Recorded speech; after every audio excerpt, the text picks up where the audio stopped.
Hi, everyone. As we get up into chapter 27, the challenge of dictators and depression, the interwar years, you really have to understand what's happened after the First World War. There was so much death, so much violence, so much dislocation, so much stirring up of people's emotions and propaganda against the enemies and crusades for freedom and democracy that didn't turn out to be crusades for freedom and democracy after all.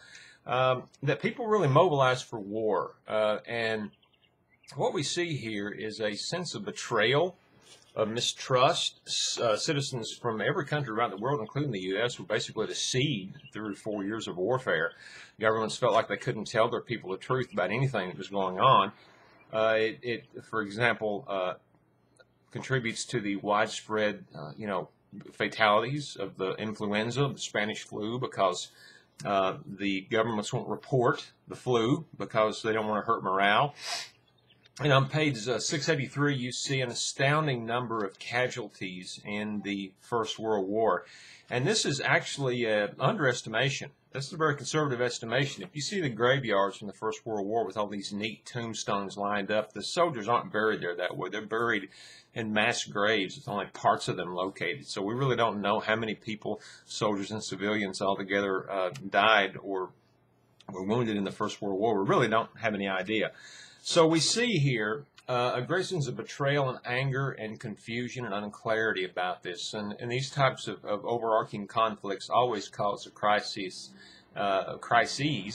in prevailing values and mores and morals and so forth. So really there was a lot of turbulence after the First World War, panic over the Russian Revolution.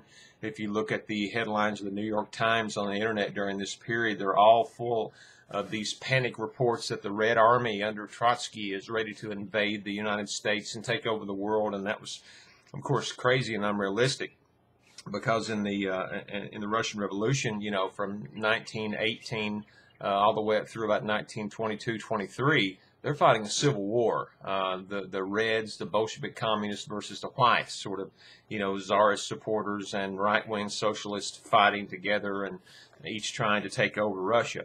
So there was a lot of instability in the war, a lot of people wounded, a lot of casualties, a lot of dislocated persons, a lot of stateless persons, the European allies carving up the Middle East into these new territories with no regard to what the people there want.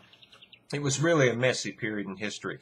So there is, after this chaotic episode of the war, there is a move, as your textbook says on page 682, towards political experimentation, demands for revision of the international order. There was, on one hand, a widespread yearning to return to the economic prosperity and societies of the pre-war years, but that is not going to go. There is no normality to go back to, and often it was nostalgia and not a reality of what it was like anyway.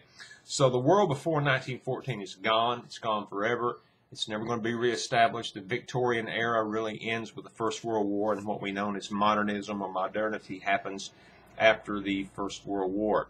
So there are three factors, actually, originating in the 1920s, I would argue, in the war itself, that bring about the severity and length of the Great Depression. First, there's a financial crisis because of the war. There's a huge amount of debt. Germany, if you remember, has to pay billions in war reparations, and the European allies are in debt to the Americans, and all these loans are defaulted on. This war dislocated and destroyed people and economies of scope, economies of scale. It's really hard to reestablish these things. In Germany, for example, the Great Depression started with the war and never ended and just got worse in the 1929 to 1939 period. So we have this worldwide financial crisis, all this debt. We have a crisis in the production and distribution of goods in the world market, a great disruption of the world market because of the war. And, of course, no Western European country or the United States could provide strong, responsible economic leadership that might have staved off the Great Depression. In fact, what we see is such a fear of communism or state interference in the economy that we have a process of hyper-deregulation. So there is a lot of financial mismanagement. People in the United States in the 20s are encouraged to take all their money, their life savings, and buy stuff on credit or bet their money on the stock market. They can even buy stocks on credit. There's a conversion to a consumer economy, which means a lot of things that people don't really need that they're encouraged to buy. So there's a lot of debt that winds up.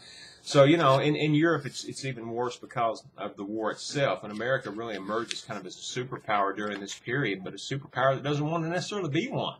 Because after this war, there's a feeling that, this war was such a threat. That's why it's called the war to end all wars, that we don't want this to happen again. So there's a lot of Americans feeling betrayed or unhappy with the outcome of this war. It didn't establish peace and democracy around the world, for example. So Americans become isolationists during this period and do not want to be involved in the rest of the world. There's a lot of problems in agricultural commodities in this period and industrial economies as well. And this leads to a lot of things that we're going to see. There are basically three isms during this period, three ideologies that are on page 685, and they're directly, especially the last two, are directly related to the First World War. Capitalism, of course, is the private ownership of the means of production, personal profit through the investment of capital, free market based on supply and demand, even though it's not really a free market and not really based on supply and demand. But anyway, ideologically, it's supposed to be. That had been around for a while, of course. The other ism on page 685 is fascism, and it has become a big one in the the first half of the 20th century. Fascism, we can see, is a direct result of the war. There were a lot of people during that war that were so disheartened and angry because of what had happened. But to understand fascism and the war, you really have to understand what European powers had to do to get people to fight in these wars and join these armies.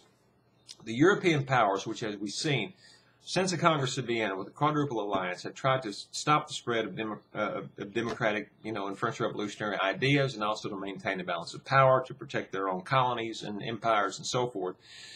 To mobilize people for warfare, they had to engage for the first time ever in what's known as mass politics, right? Where you craft this big overarching message that everybody in your society is supposed to be mobilized. We're all in this together. We're all going to fight the common enemy. To do this and to carry out this great war, the First World War, they have to engage in mass politics. They have to open up their officer corps of commoners.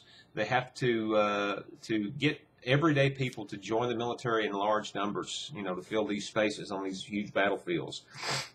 They have to draft people for war. And to do this, to mobilize populations to fight in this kind of conflict, they had to play around with democratic categories, with categories of political democracy. We're all in this together. We're all British. We're all German. We're all French. We got to fight for our homeland, fight for our freedom.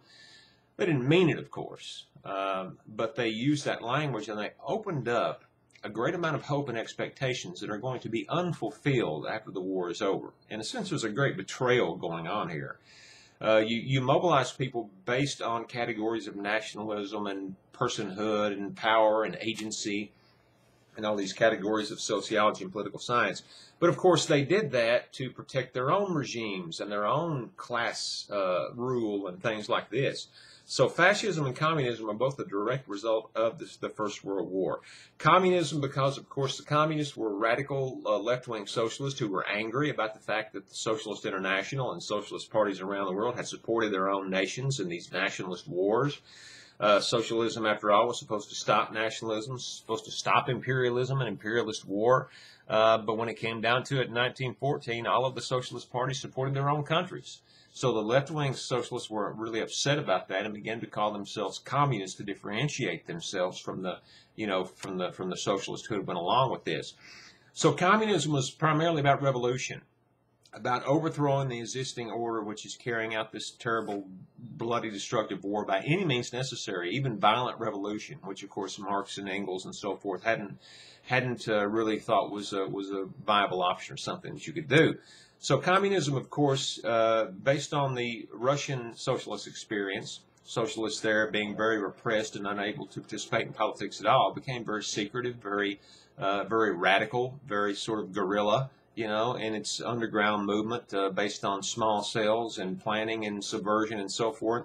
And they really, since the Russians are the first, communist state, although they don't practice Marxism, they practice Marxism-Leninism. I'll talk more about that in part 2. They really do put their stamp on the worldwide movement known as communism. So they want central planning. set goals for production, coordinate manufacturing, focusing on development of heavy industry, not consumer goods, and strictly control labor force. And to explain that, as I will do in part 2, you have to keep in mind that this happened in Russia first, and the first socialist revolution was not supposed to happen there.